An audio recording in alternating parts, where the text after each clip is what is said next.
এই কমিটিকে ভেঙে দেওয়ার সিদ্ধান্ত জানানো হয়েছে। আমিনুল ইসলাম বুলবুলের নেতৃত্বাধীন বোর্ডকে সরিয়ে অ্যাডহক কমিটিকে বিসিবির দায়িত্ব দিয়েছে এনএসসি। দেশের ক্রিকেট মহলে বিষয়টি নিয়ে চলছে আলোচনা সমালোচনা।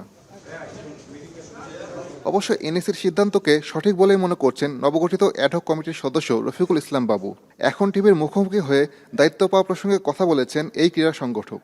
যেহেতু স্বাধীন তদন্ত কমিটি গঠিত হয়েছে, তারা এই সিদ্ধান্ত নিয়েছে। এটা আসলে আমাদের কিছুই করা ছিল না, এটা সম্পূর্ণ তদন্ত কমিটির ব্যাপার। তারা কি ফাইন্ডিংস পেয়েছে, কিভাবে কি করেছে, এটা জাতীয় ক্রীড়া পরিষদ এবং তদন্ত কমিটির ব্যাপার ছিল। এটা অ্যাবসলিউটলি 11 সদস্যের মাঝে কয়েকজনের রাজনৈতিক সম্পৃক্ততা নিয়ে সমালোচনা চলছে ক্রিকেট আঙ্গনে। তবে এখানে দোষের কিছু দেখছেন না বাবু। অবশ্যই তারা বিভিন্ন ক্লাবের সাথে যুক্ত আছে, খেলাধুলাকে পছন্দ করে বাংলাদেশের ক্রিকেটকে আরও এগিয়ে নেওয়ার জন্য তারা দৃঢ় প্রতিজ্ঞ। সুতরাং তাদের রাজনৈতিক পরিচয়টা কিন্তু এখানে মুখ্য বিষয় নয়। কারণ কোনো রাজনৈতিক নেতার ছেলে মেয়েরা যে ক্রীড়া সংগঠক হতে পারবে না বা খেলোয়াড় হতে পারবে না, এই ধরনের কোনো বিধান নেই। দেশের ক্রিকেটকে এগিয়ে নিতে নিজের কিছু পরিকল্পনাও তুলে ধরেন এই বর্ষিয়ান ক্রীড়া সংগঠক।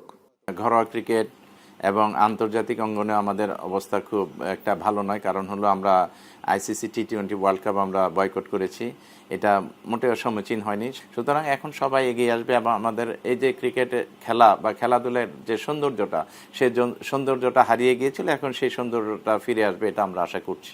অ্যাডহক কমিটির দায়িত্ব পালনের পাশাপাশি আসন্ন বিসিবি নির্বাচনে দাঁড়ানোর ইচ্ছা প্রকাশ করেছেন রফিকুল ইসলাম বাবু। আসাদুজ্জামান লিটন, এখন, ঢাকা।